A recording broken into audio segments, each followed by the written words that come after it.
Thank you.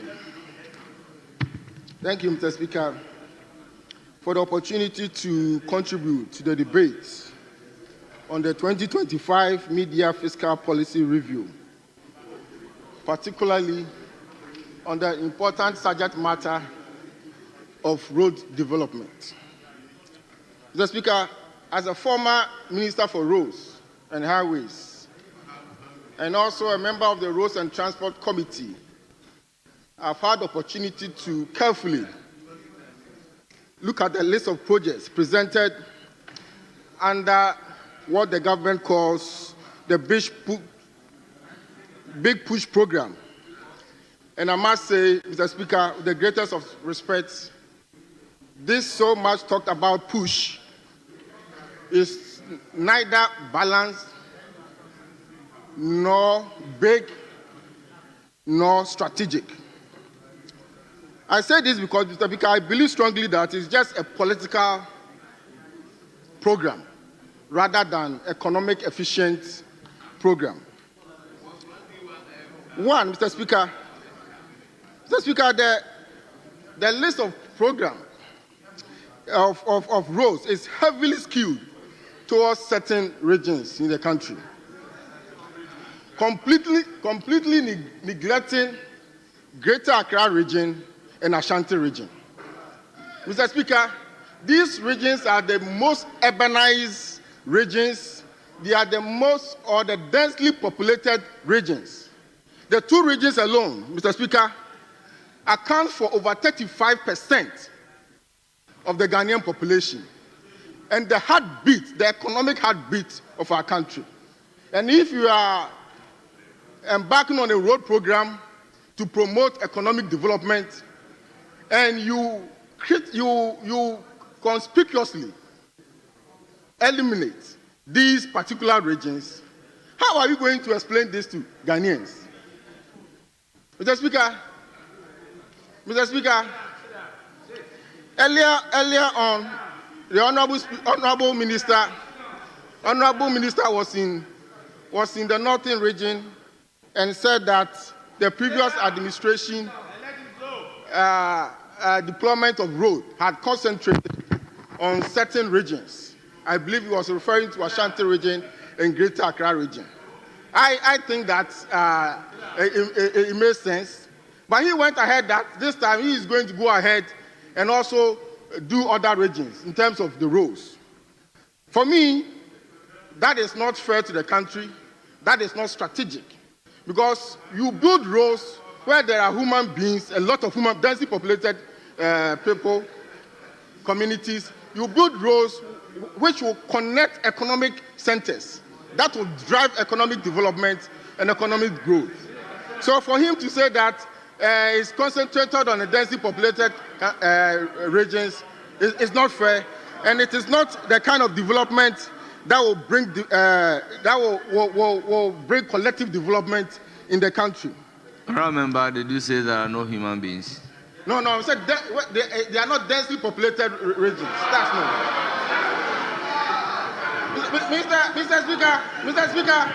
Mr. Speaker, let's not belittle the point I'm making. No, the point I'm making is honorable member, the point I'm making is honorable member, I just asked a question. My attention has been drawn to something, so we can do the honorable thing. Did you say there are no human beings? I didn't hear. Did you say there are no human beings in those regions? No. What I meant, if I no, honorable member, did you say so or you did not say so? Let me speak. Mr. Speaker, I don't want that to distract the very important point that I'm making. If I said there are no human beings, that's not what I meant. I withdraw that. But listen to me what I mean. The word withdrawn. Belittle the very important point I'm trying to make. Mr. Speaker, the work that I've done, Mr. Speaker, I hope you are noting the distractions. The work that I've done in this country, whether in public office and in private office, I have had the experience of traveling across the country. There are some roads. Honorable members, apart from Asenso Boakye, all others should resume their seats. All others, kindly resume your seats. All others, kindly resume your seats, apart from Asenso Boakye.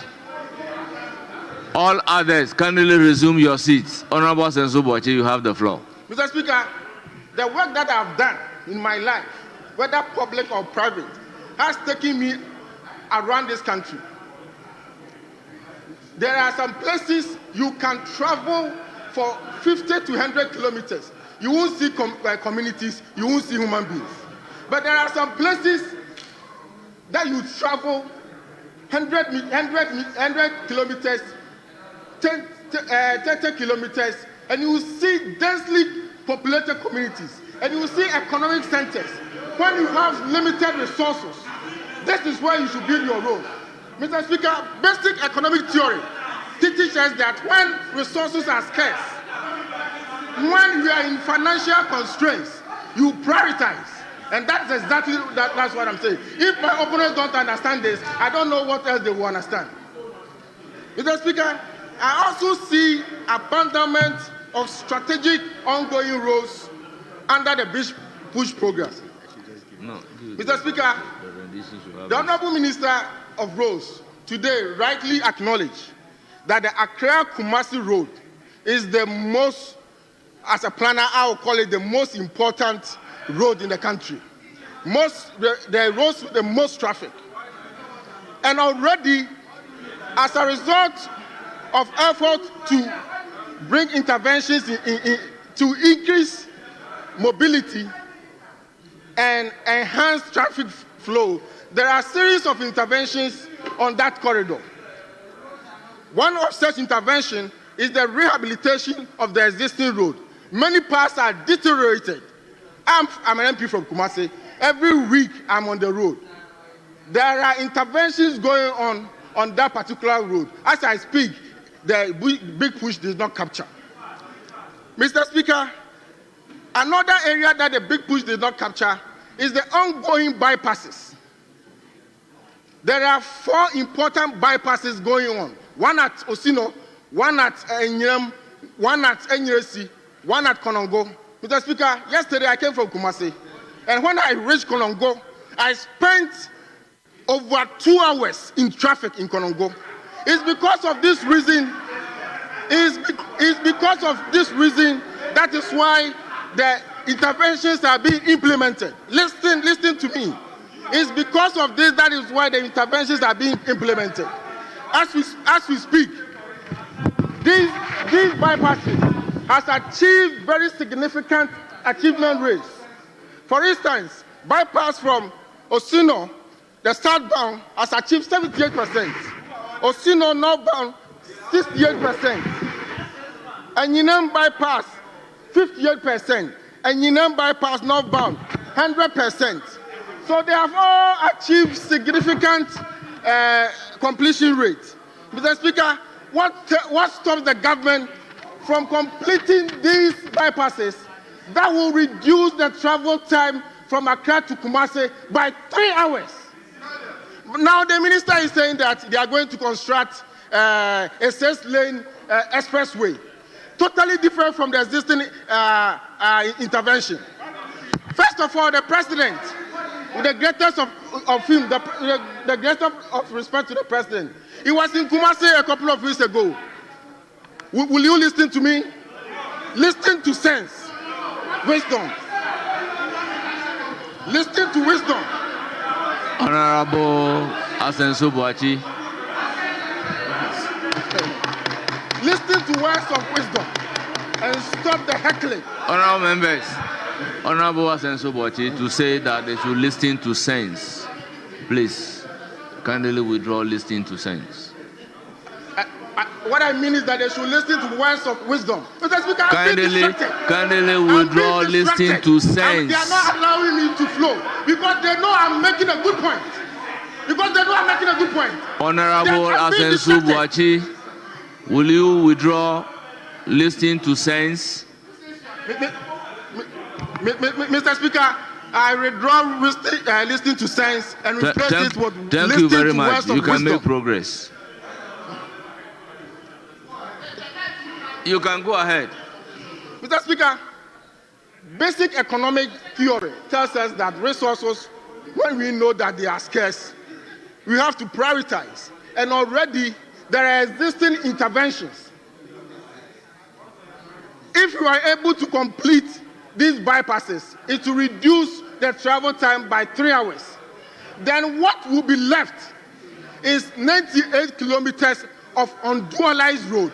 For me, that is where the government should concentrate on and complete. Once that's completed, we would have a dualized road from Accra to Kumasi. But the president was in Kumasi the other day, with the greatest of respect to the president. He said that they are going to construct a new expressway.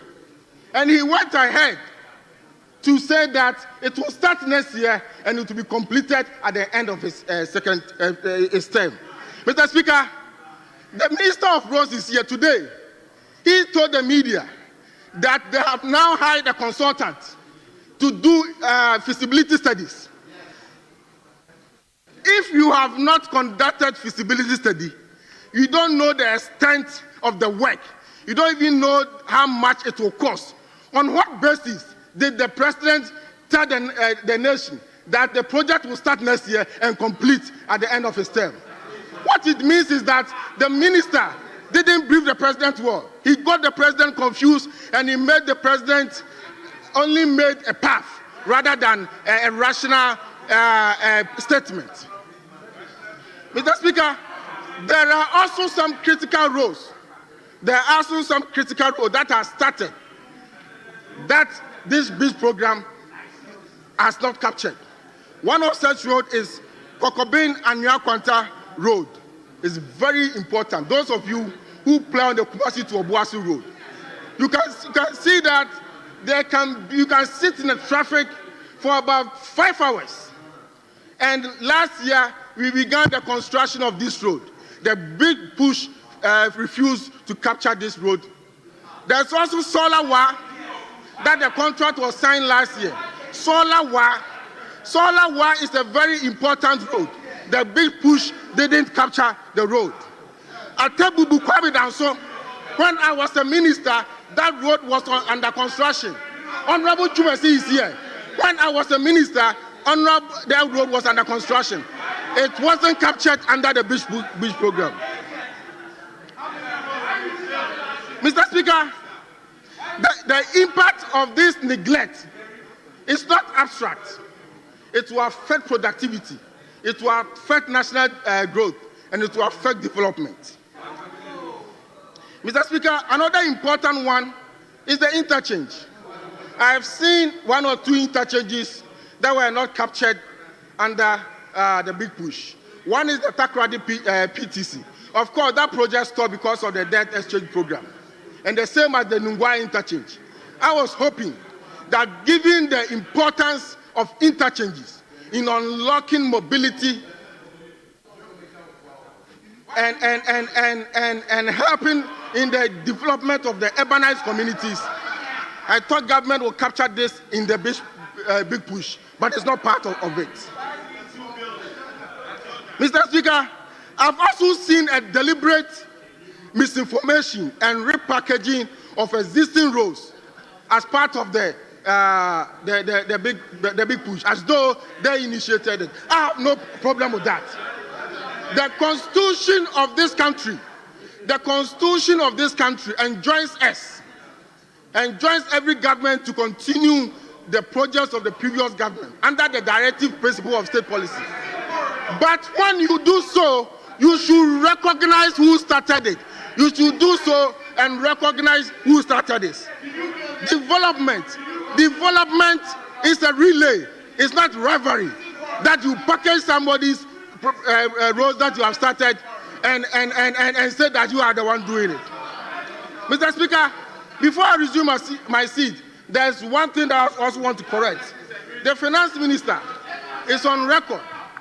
It's on record to have said that government secure loans to construct Swami and Ofanko interchanges, and we use it for other things. I think that's quite unfortunate, because we were all in this house when the government brought a loan facility of $750 million. At that time, Honorable the Finance Minister was either the chair of the finance committee or the minority leader. So he was part and parcel of the process. That facility was not for Ofanko project alone. It was not for Swami interchange alone. It was a multi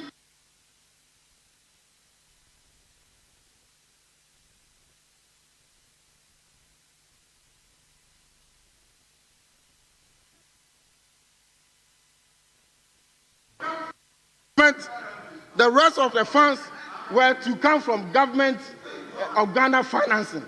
It wasn't from loans. So it was completely misleading.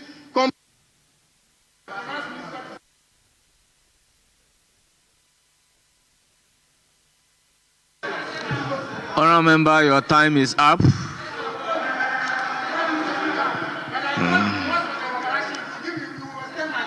I'm not controlling the time. I am not the timekeeper. I am not the timekeeper. Yes, yes.